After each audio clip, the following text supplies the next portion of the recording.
predominantly in the project management space over the last 20 years in the UK, New Zealand and Australia, and is a popular trainer, speaker and blogger and facilitator based here in Melbourne. Colin works with organisations to help people understand what leadership is so that they can choose whether they want to be one or not. He also works with projects, programs and organisations to create cultures that inspire and get things done rather than get paperwork filled out. Colin's believes that leaders who think about their approach, their actions and how they can inspire and motivate their teams can transform their organisations. So Colin, over to you, and the session is going to be based on a better you, a better leader. Thanks, Mark. Morning, everybody. How are we all? A couple of myths I'm going to dispel straight away. You don't have to read the Little Book of Calm to become a conscious leader, although it helps. It definitely helps. There isn't any meditation involved this morning, but if you want to go away and do some afterwards, that's also good. Good for the mind. Who's heard of conscious leadership? Dave, is it because I told you about it? James McGregor Burns, who's an American historian, said that leadership is one of the most observed but least understood phenomena on Earth. And I tend to agree. Almost every week there's a different leadership practice or model or assessment tool that's put out there. And as organisations, and certainly in the organisations that I've worked with, I've done maybe 4 or 5 different tools and assessments, from a Myers-Briggs to TMS profiling, all these different kind of things. And they're all good at helping us to better understand who we are. I think when it comes to leadership, though, it's a choice. There's a very specific choice between who you are and who you want to be. And I think the best, certainly for me, the best training and the best guidance we can give employees is then when we show them what great looks like, so that they can make that choice to be different. And this is what conscious leadership's all about. It's about providing employees with a choice. Now, as we go through this morning, I'm going to ask you certain questions to discuss amongst yourselves, just to try and stimulate the thought about what you're doing within your organisation, because there will be some conscious leaders within your business. There will be some conscious leaders that you've come across in your lives. And it's not a dark art. It's not some mystical science. It's about thinking. Okay. If you've got any questions as we go through, please stop me, and I'll do my best to answer them as we go. So, what better way to start a breakfast session than with a Venn diagram? Not only that, it's an incomplete Venn diagram, but I'll promise to fill it in as we go.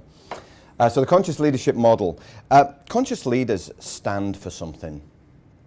They wholeheartedly believe in something. And when I talk about conscious leaders, I talk about it in the third person, but it's about you guys. It's about the managers in your business who you want to be leaders or you see as being leaders.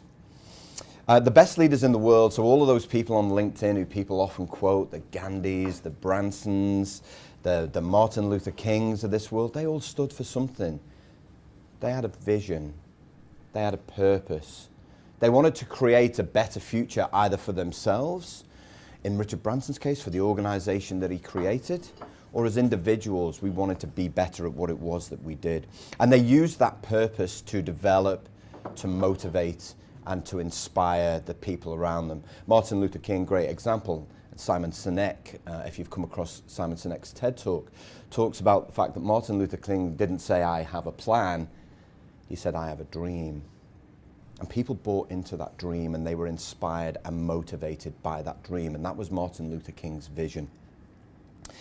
Steve Jobs, another one who's often wheeled out in these kind of talks, said that you have to trust in something, whether it's your gut, life, destiny, karma, something.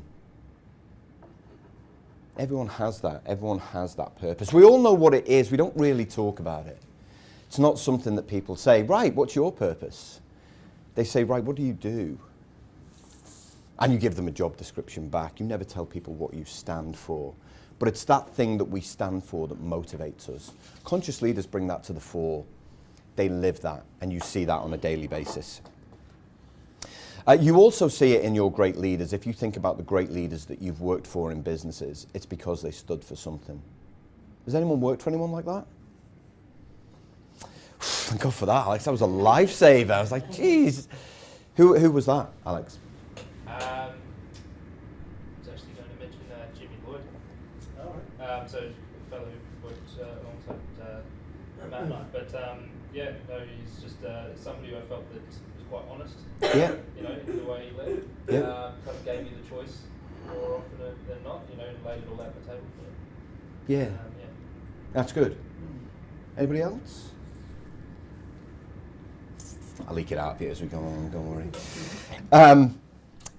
So they stand for something, they have a purpose. And I think that's really, really important. Benjamin Zander wrote a book called The Art of Possibility. And generalistically, what he's talking about in his book is that anybody can become anything. You just really have to want it, which I think is true. And he said the goal of every leader is to be able to say that you did the best that you could with what you had. Now, everyone doesn't need to be a leader. It's another leadership myth, right? Is that everybody has to be a leader. They don't. We need certain motivational people to inspire and lead and to do the things that we need to do to take our businesses forward. But if everybody was like that, we'd get nothing done. We'd get nothing done. So it's about identifying those people within your organizations, usually that management tier, who we want to lift up and elevate. And we see this all the time, is the businesses that don't perform, it's because the people in those positions haven't done the things that they need to do to elevate them up that next level. They haven't done the best that they could with what they had. And conscious leaders do this. They do it with unswerving dedication. They contribute to the vision and the values of their organization. Every organization got vision and values. Do you have it here, Dave, for Granite? Do you have a vision and values? Sorry to put you on the spot. We do, yeah. Yep. We work with great people providing exceptional service. Perfect. Everyone else got a vision in your business that you'd like to share? Well, Country Road used to be the connected retailer in the Southern Coast. And then there's dollars attached. Okay. That's good. I mean, a vision's really, really important. When the last organisation I worked for in the UK, it was a retail organisation, and everything that they sold was clothing through catalogues. You guys know what I mean by catalogues? These huge books full of clothes that you could pay for the rest of your life if you wanted. It's a very dated model, and it appealed to a very specific audience. They had a goal to take all of that and do away with all that because it was massive production costs, and take everything online and become digital. And they said, this is what we're going to do, and we're going to become the largest online retailer in the UK. And they stuck a flag and said, that's what we're going to be, that's our vision. And we want all of you, and I was part of a senior leadership team within IT at that time, we want you leaders to play a part in that, to define the culture of that. And we did, and we went away, and we had a good old away day, and it was really hard work. And it was really challenging, it was really confronting. And it talked about how we needed to change if we wanted to achieve the vision. And that's what conscious leaders do. They challenge you, they put you on the spot. They make you think of a different way of being and a different way of living. And it was great. They achieved that. They are now the largest online retailer in the UK. At that time, they had about 10% of the market share. ASOS. Everyone heard of ASOS? Massive. Massive. They were the market leader. And now the Shop Direct Group are the largest in the UK. Really, really young CEO at that business. I'll talk a little bit about him as we go along. So these guys, conscious leaders, are in a way your organization's superheroes. They protect the organization from itself. They don't just sit back and watch things happen. They do challenge. They do challenge, and particularly when people aren't living the values. They're not those people that print out the values and stick it up on the workstation and go, there you go, I've done my bit. There are plenty of those about that. I've done it myself. There's the vision, there's the values, I know them. I remember getting stopped once in one organisation by one of the senior managers and say, oh, what's the vision? And I couldn't repeat it. I said, oh, I'm sorry to put you on the spot. We're just, as a senior leadership team, we're finding out how many people know the vision. And it was about 5% of the organisation actually knew the vision. They'd done nothing to embed it into the organisation. Conscious leaders do that. They want you to know. In a study, the Dale Carnegie Group, and the great thing about vision and values is it plays into engagement. They did a survey, and 60% of employees who were engaged felt that the organization's leadership had done something to make them feel engaged around the visions and the values, compared to 30% who didn't. And engagement leads to productivity. And so if your employees are engaged, you are going to be more productive. All of the statistics are going to show that. But you've got to feel it here. You've really got to feel it. And you've got to want to be a part of it. Being a guardian of the future, and that's what conscious leaders are, means that you don't make unconscious or poorly thought through decisions. You take time to think about the actions that you take. And I think, it's something that we've seen a lot of over the last 5 to 10 years with the collapse of Enron, Lehman Brothers, the global financial crisis, all driven by short-term decision making, which leads to obviously longer-term problems. And interestingly, the statistics bear out that actually women are better at making those longer-term decisions. And someone said to me, if the Lehman Brothers was the Lehman sisters, we wouldn't be in the mess that we are now. And they're probably right. Unconscious leaders, they're the people that decided not to sell their Apple shares in 1980 at a 10% profit and are now sitting on a 23,369% increase. And we see it all the time. How does short-term decision-making get played out in your businesses? What kind of short-term decisions do you see when things get tough? We're going to look at band-aid solutions. Don't work with one another. Yeah. Everyone's doing one little piece. That's right. Calling it a success. Yeah. And you don't really understand why they're doing it that way. They're responding. Change over improvement. I remember hearing about one big multinational that I won't name that, first thing they did was stop the fruit deliveries to the office and no more biscuits, real sort of short-term stuff that, Yeah. serves little or no purpose. That's right. What else? Travel bans? Anybody ever done that? Hiring freezes? Training budget freezes? Sorry, Alex. Redundancies. Yeah, redundancies. Yeah, I mean, quite often there's a short-term goal and it's to save money, but longer term it hurts the organisation. A training freeze is always an interesting one, I feel, because there's usually a project going on somewhere in the organisation that nobody believes in, that nobody thinks will add any value. And if you stopped that thing and spent more time developing the people, you get a better outcome. You might not get it immediately, that band-aid fix, but those longer-term decisions, those longer-term thoughts play into conscious leaders. They are always thinking. They never stop thinking. Does anyone recognise themselves yet? Is this some things that you guys do? You probably do in some small measure. Hopefully, as we go through, you'll start to recognise yourselves. Because there's a conscious leader in all of us. There's a conscious leader in all of us. A couple of examples from me. One when I was working for a large transmission organisation, company, a lot of engineers.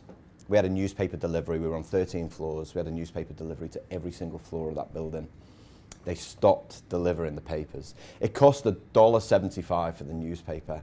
There was a massive uproar, and it created a real negative impact to the organisation. And someone calculated the cost, and it was about, $15,000 over the year.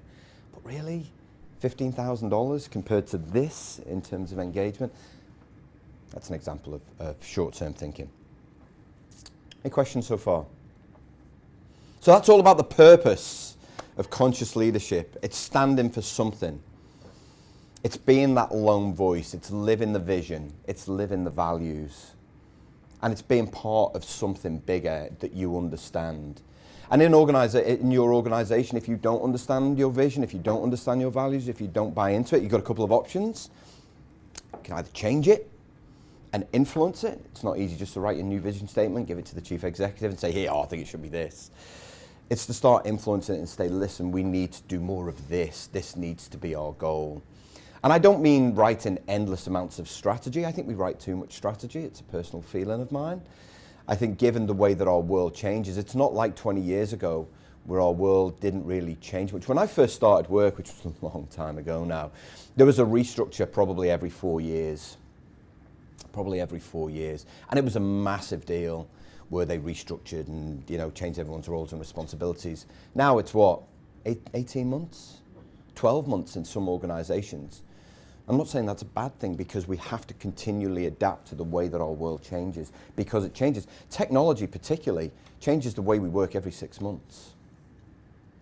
So spending 6 months writing a strategy that'll be out of date in 2 years just seems pointless. But it's important to have a vision. A vision is where you want to be.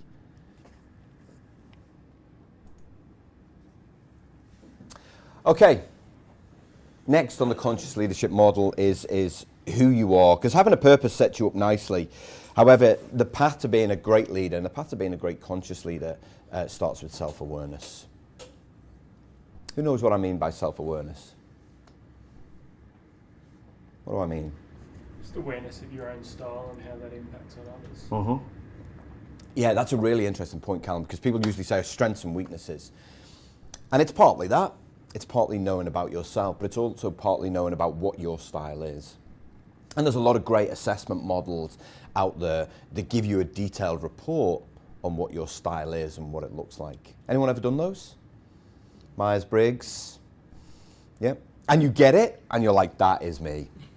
That is so me. I can't, that is me to a T. Right, I'm just going to stick it in that drawer there.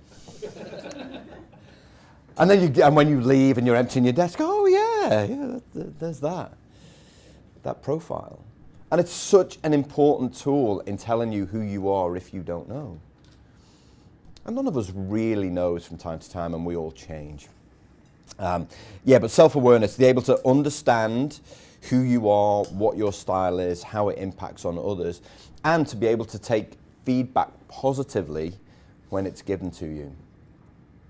Anybody ask for feedback in what they do right now? That's good. It's really good. And we should all do that. We should all be looking to learn and grow and develop. And sometimes we don't quite like what we hear. That's okay. It's all part of the growing experience. So, self-awareness. I often liken it to, you know those hotel mirrors, those little ones for makeup and shaving? Like looking in a normal mirror, normal bathroom mirror, you see yourself. But when you look in one of those little ones that magnify everything, you're like, oh my God, really? It looks like the surface of Pluto. And you really get to see the real you. That's the real you in those real close-up mirrors, as opposed to the long-distance mirror where you kind of think you look okay. And that's on a good day. It's just for me anyway.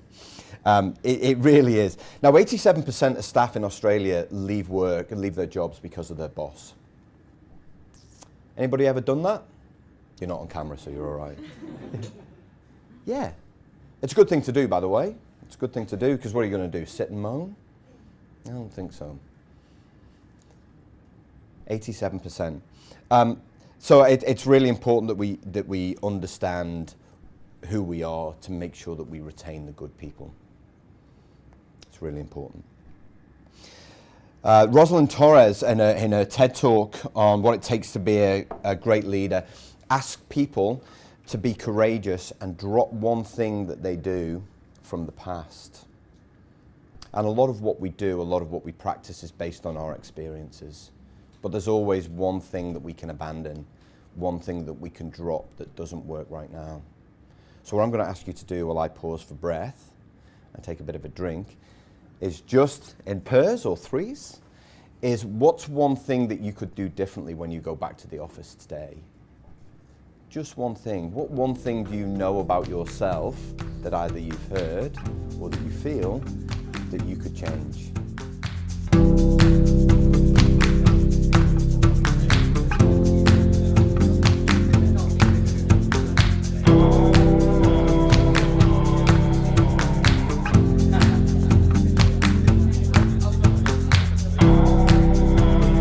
Anybody want to share? Anybody want to be bold and put it out there?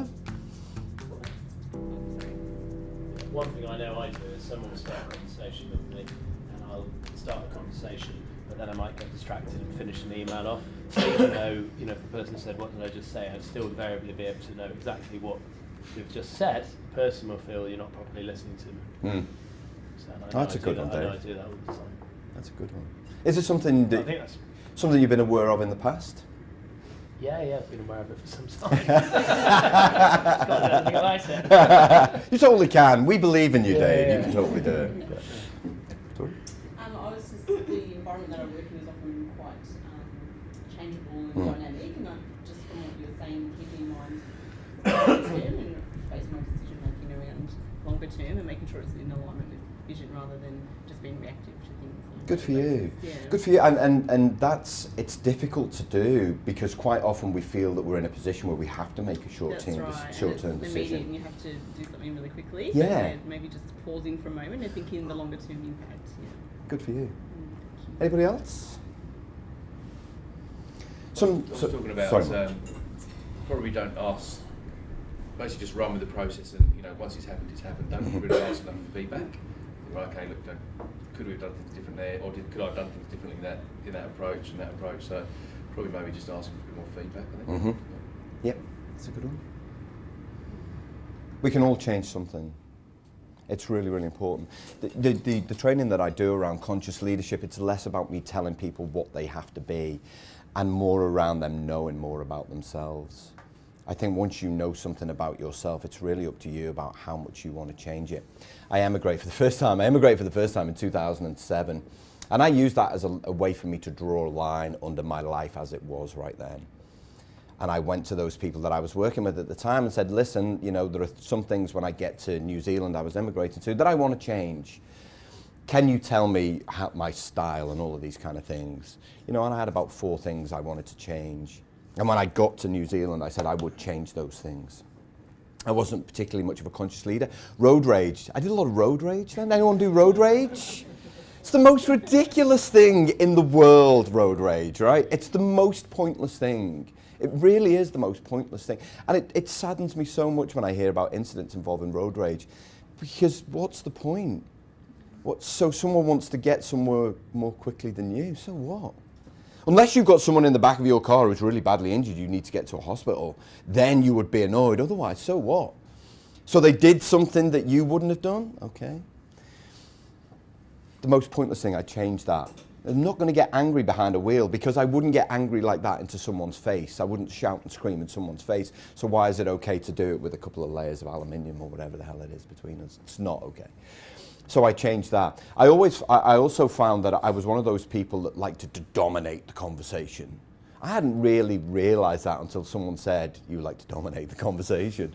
Okay, do I? Oh God, I had no idea. I did, I had every idea.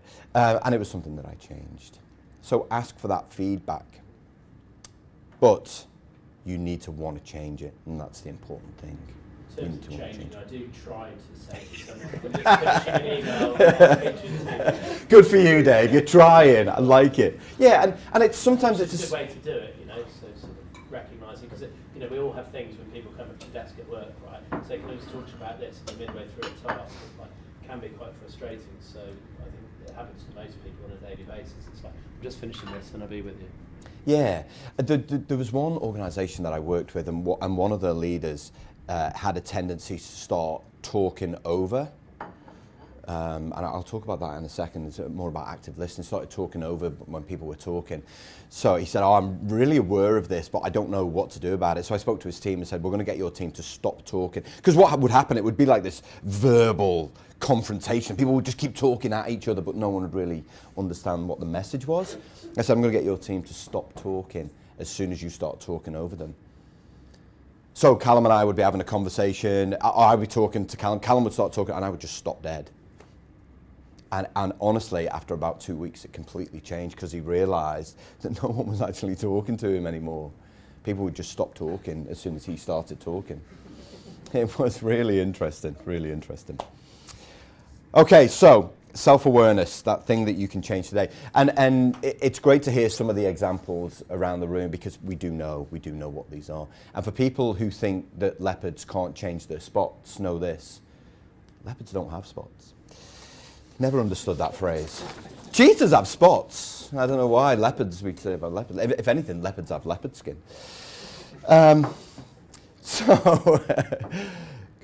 Great leadership. So great leadership is the real catalyst for transformation. Organizations that transform, and we use that word, we love that word, it's a big word, transformation. Organizations who transform have got great leaders who believe in transformation and who believe in doing it in the right way. They don't believe in always doing things the way that we've always done them. One great example around the table where we get sucked into that.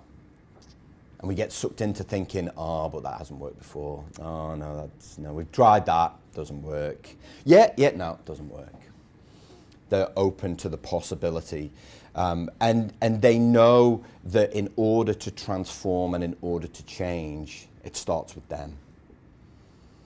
There's that great Gandhi quote about you need to be the change you want to see in other people. And that's so true.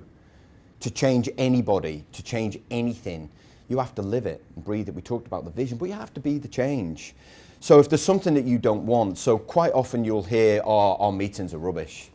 We need less meetings. What you want to then see from your leaders is less meetings. If you hear that there's too many emails, you want to see less emails. All of this, it starts from the top. It's true. You want to see that from your leaders. Be strong about it. Be determined. Show us the right way to be if you really want to transform this organization. Things only change when you care enough to grab whatever it is you want to change and change it. And it's so true of us in our personal lives as well. And that's why conscious leader, sure, it's a better leader in work, but it's also a better you, is we grab it and we want to change it. January the 1st is always the catalyst for personal transformation. This year is going to be different. I'm going to go to the gym more. I'm going to do that. I'm going to eat better. I'm going to eat that piece of watermelon instead of that muffin. There's no way I'm going to do that. But it's that we use that when really any day is the day to change. It's got nothing to do with January the 1st. Because if you really want to do it, you'd do it now. You'd really do it now. McKinsey's in a leadership survey stated half of all efforts to transform organizations fail because of their leaders. And we still haven't recognized this. We still send people on leadership development courses when really what we need them to be is the change that they expect. Just go away and do that differently. That's all. They don't need a leadership development course. They just need to stop doing that and start doing that. It's really, really important. So in your businesses right now, there will be transformation going on. There always is in organizations. Anyone seen any great leaders doing the right things? One of our managers within our business is really good at just bringing people along on the journey with her and when there's change happening. Yeah. And how do they do that? She really empowers them in their own decision making and sort of planting that seed that it's their idea all along anyway.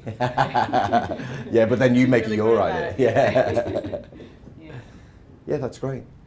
I think as a supplier of people to transformational projects, if you look at, say, some of the initiatives Australia Post are doing, and the CEO and having heard him speak on a number of occasions, really recognising that mail volumes are dropping off a cliff, trying to push for two-speed mail and move into new areas in the digital age, digital mailbox, that sort of stuff. Mm-hmm. That's pretty visible from the outside, that's coming from the top down. Yeah, and they challenge those practices where they see them, Dave, where it's like, that's old school thinking. And they don't wish to be derogatory, but it's very much about, that's the way that we used to work. This is the new us. This is us now. This is the way that we want to be as an organisation, as individuals, as leaders, and as employees. One organisation I work for, they brought a new guy in who was brought in to fix customer satisfaction. And it was an engineering type organisation, very stuck in their ways. And he said, we have to stop doing all of these things and we have to start doing it this way. And he did it from day one. And people didn't like it. And the first 3 months was really rocky for employees, but he stuck to his guns. And it was all about customers and the way that we perceived. And our customer satisfaction shot through the roof because of what he brought. And he brought visibility, honesty, integrity to the way that we did things. He wanted to show that our customers that it wasn't just about us sat in an ivory tower writing plans and spending money. It was about real, measurable, tangible value that we could give back to the customers. And he put it all out there. And people loved that. Customers loved it and staff loved it. It took him a while, but he didn't waver from that.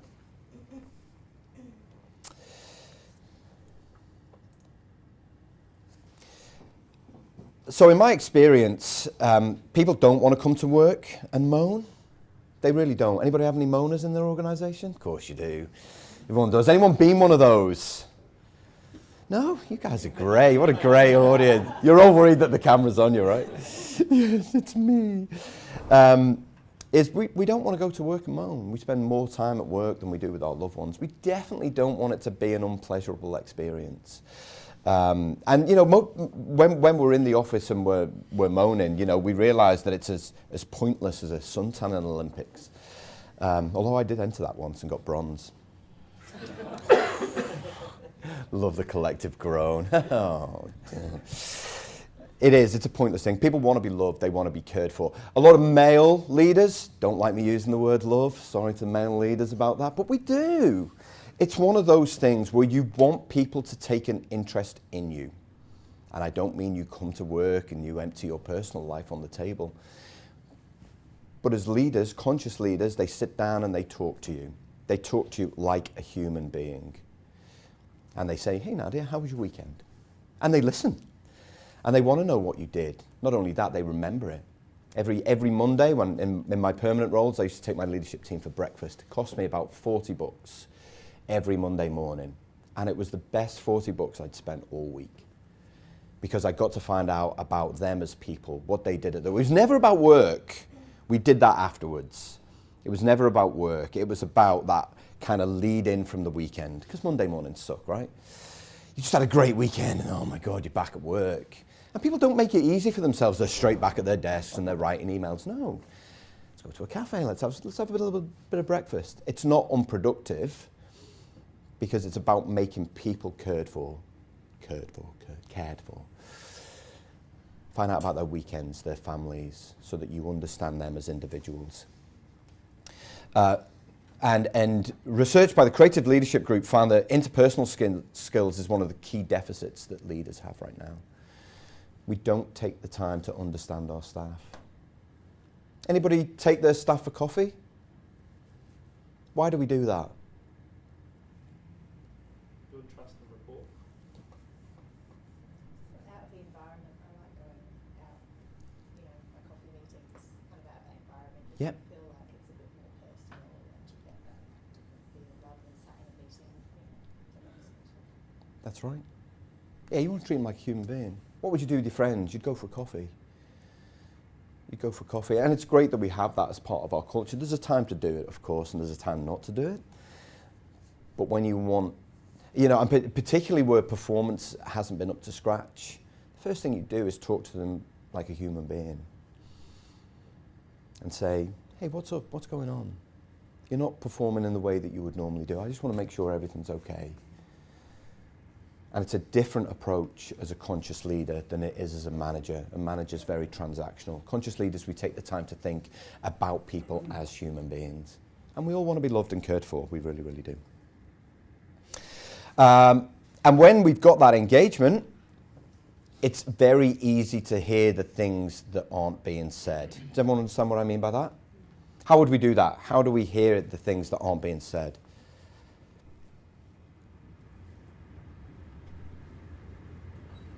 So by observing body language. Body language is a great one. Dave, body language is a good one. This pose, too laid back, not really taking it seriously. Fidgeting. Results of their work as well.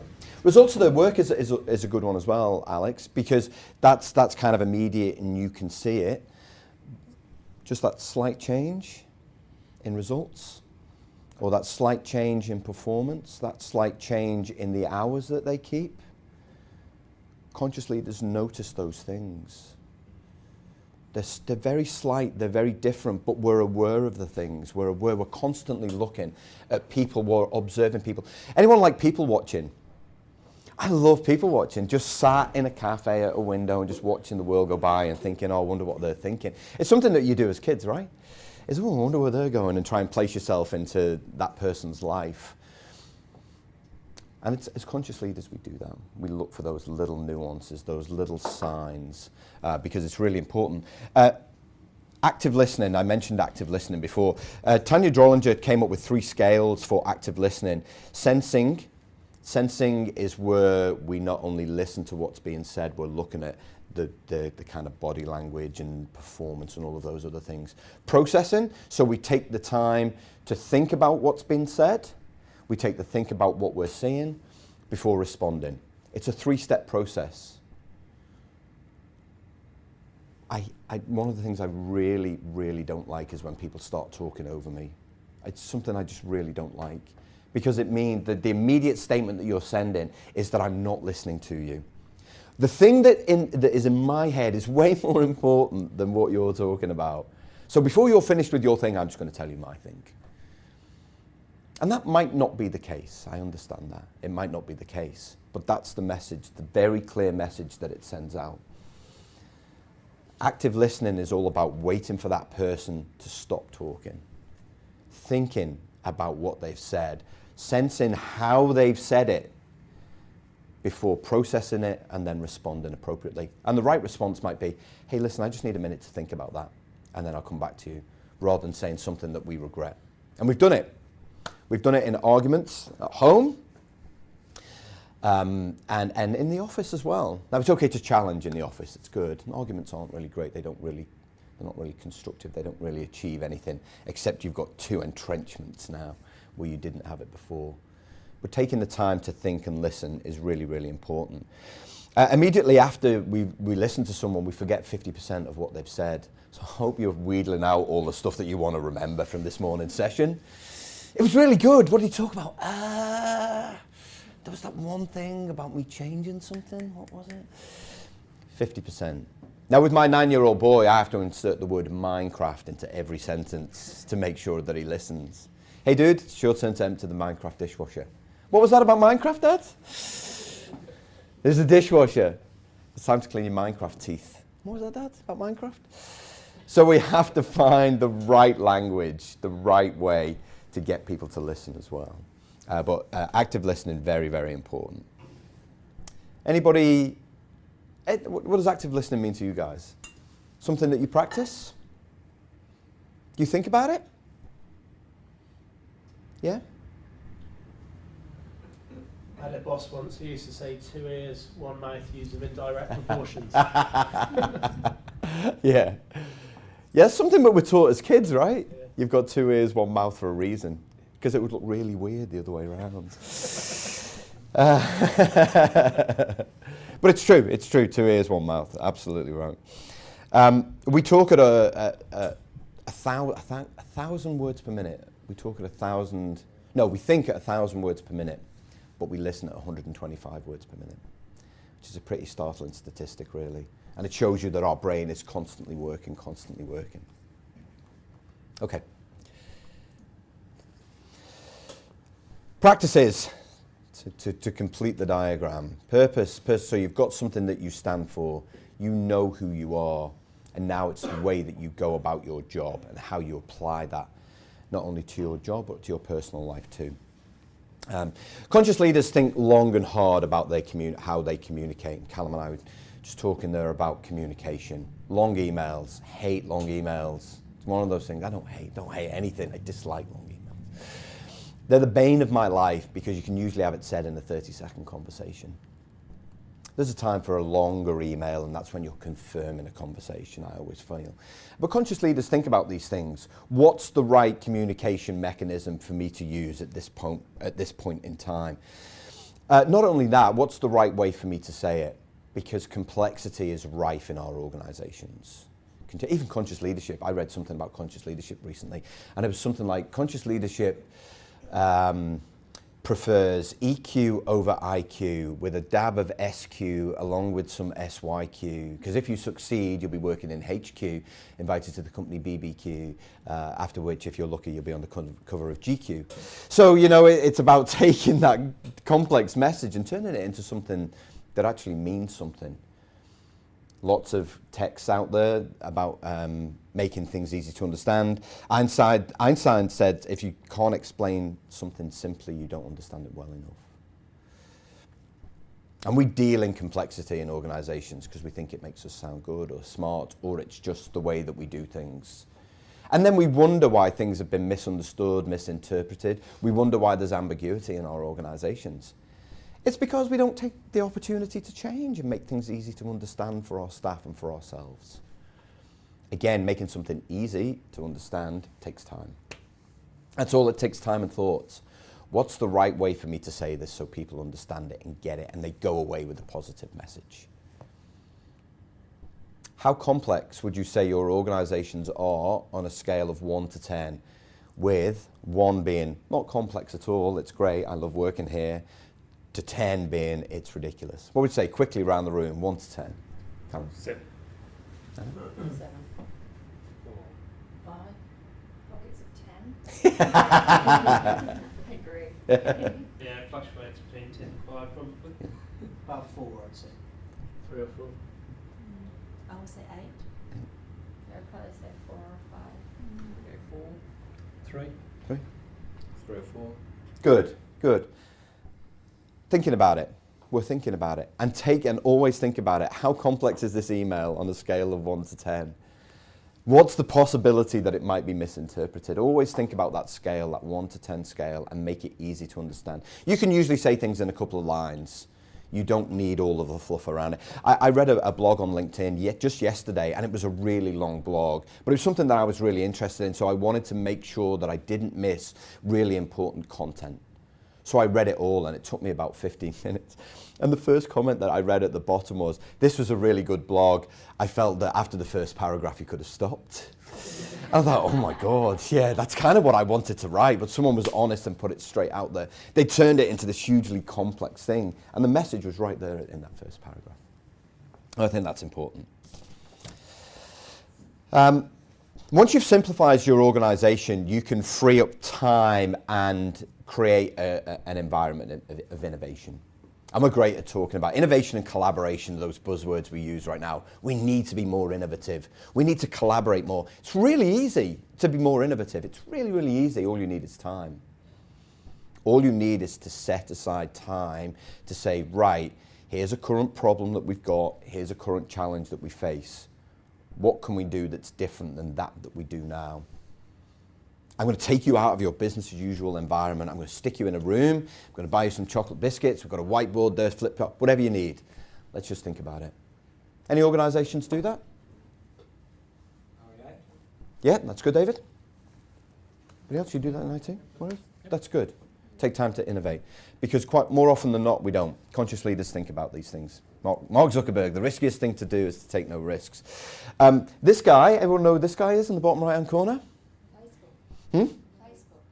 No, the guy in the bottom right-hand corner, sorry. Yeah. Wile E. Coyote. Here's a guy who would really benefit from some innovation time. Because everything he did while the Roadrunner was already on the road. He hadn't taken time to think. Had he just decided to let Roadrunner pass just once and thought about a right plan, that stone, because we all know what's going to happen there, he's going to pull that twig's going to fall the other way, and that stone's going to land on him. Simple point. Just to think about things slightly differently. And that guy was great at making fake tunnels. So he could innovate, Wile E. Coyote. He just never thought about the next step. He never took the time to do that. I'm sure your organizations aren't full of Wile E. Coyotes. There'll be a few Roadrunners, definitely. But take the time to innovate. Google's 20% time was the most famous thing. I don't think they do it now, and they're quite cynical about it now, and their engineers say it's more like 120% time now. 20% time, for those of you who haven't heard it, Google gave their engineers 20% to work on whatever projects that they wanted to. Gmail was a product of 20% time. 20% is just innovation, just do some things differently. Gmail's massive. It's only been around since 2007. It's been a part of my life since then, Gmail. I don't know what I would do without it. That came out of 20% time. Better than that, another thing that came out of Google's 20% time was AdSense. All those little ads you see down the side of Google Mail, it's responsible for 25% now of Google's income. 25% of, $50 billion? And just because they gave someone the time to innovate and come up with something, and they may have come up with it eventually, but someone was given the time to innovate. So in your organizations, instead of talking about innovation, find the time to do it. Also find the time to capture the new ideas that your employees might have. We don't do it enough in organizations. Conscious leaders do it. They're interested in ideas. And they always will say, well, what do you think? Matt, what do you think? What would you do? And then they're interested, they use active listening, they make a note of it. That's really interesting. Why don't you go away and think a little bit more about that? Yuzo Yasuda for Toyota. Toyota came up with the Prius, the hybrid car, which is great. They had a system to collect employees' ideas. And over a 40-year period, they collected 20 million ideas. 20 million ideas. When times were tough at Toyota, what they did, rather than make people redundant, short-term decision, is they asked their employees to come up with ideas to save money. And they were very open about what challenges the organization faced, particularly around costs. And they asked their employees to innovate and come up with the ideas, and then they captured those ideas. And then once they adjusted or did whatever, they didn't throw all those ideas out, they added them to the idea collection system. But within every one of us, there's at least one great idea. There's one thing that we can do within our organizations right now that could transform it. We don't take the time to listen. So ask your employees what ideas they've got, or ask your people, what ideas do they have for making a difference? Then find a way to capture it, and then go back to it. It might not be right now, but it might be in another year or so. And with ideas, I never understood how sliced bread became this barometer of success. It's the best thing since sliced bread. You know, we've had knives and sharp implements since, we were cave people. And then they were always going to come together with bread, Why not penicillin or the internet? Anyway, sort of a personal bugbear of mine. It's the greatest thing since we discovered penicillin. That would be a better one. Okay, so ideas. Anybody capture ideas at the minute? We have a monthly meeting, which was an idea from Mark. Yep. Have a monthly meeting around things we can do better as a business. That's good. And then do you use those, Dave? Yeah, Mark's. Collects them, That's good. drives them through the organisation. Good stuff. Everyone else? Exit interviews. Yeah, when it's too late, Alex. It's too late. When people are honest. Yeah, that's right. But we think to ask them when they leave, and that's really good. We'll play it back in. I do a lot of work in project management. We do what's called a lessons learned report or review at the end of a project. Here's some things we never want to happen ever again in our projects or our change initiatives. Never again. You look at the list, you've done half of them at least a dozen times throughout the project. Why didn't we stop it then the first time? It's because we don't have this continuous cycle of learning lessons and making them apparent and obvious so that people don't fail and things don't break. We said with counter offers, people resign a job, change a role or change your money. But again, it's too late now. It's too late, Dave, because then you make it all about the money. And you don't want people working for the money. The money's just one part of it. Conscious leaders don't work for the money, they work to be part of a bigger something. But as soon as you make it about the money, it goes two ways. Firstly, they're disengaged and they're working for the money. Or secondly, they just think, oh my God, I definitely don't want to work for you now because you should have done all of this before I resigned. Perhaps that's a great example.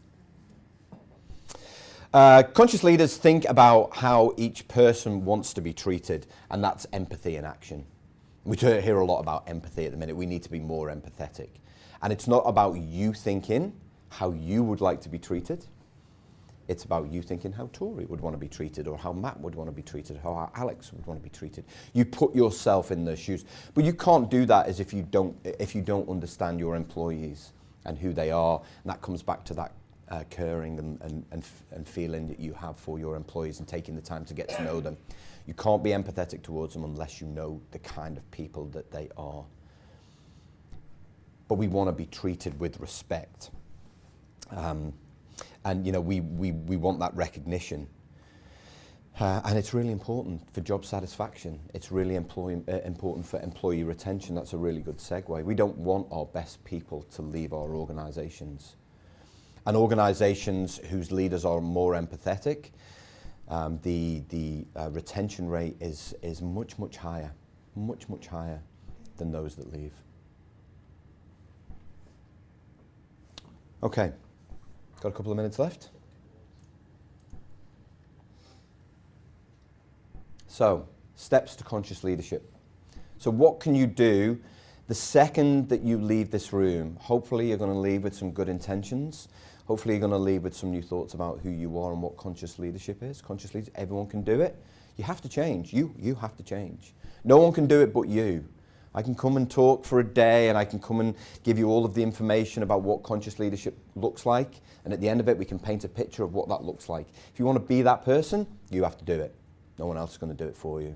It's not a report that you can stick in a drawer. It's a tangible plan for you to change yourself. So take a look in the mirror. Who are you now? What do you do? What would you like to change? What's stopping you from doing it? Guaranteed the only thing that's stopping you doing it is you, unless it's something that involves money.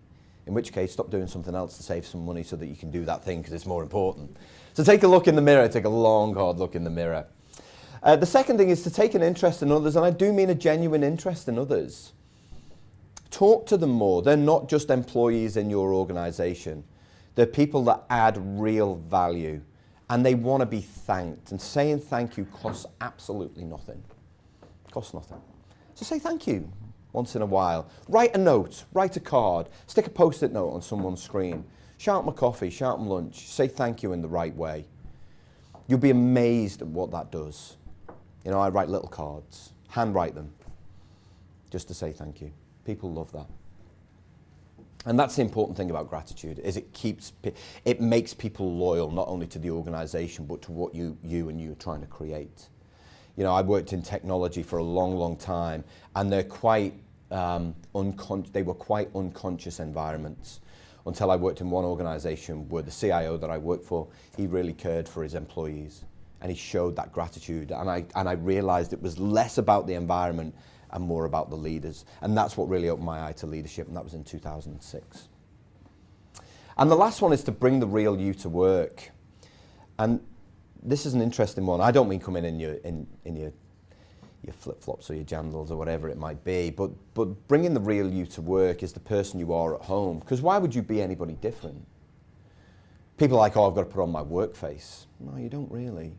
You lose that sense of authenticity, another buzzword at the minute.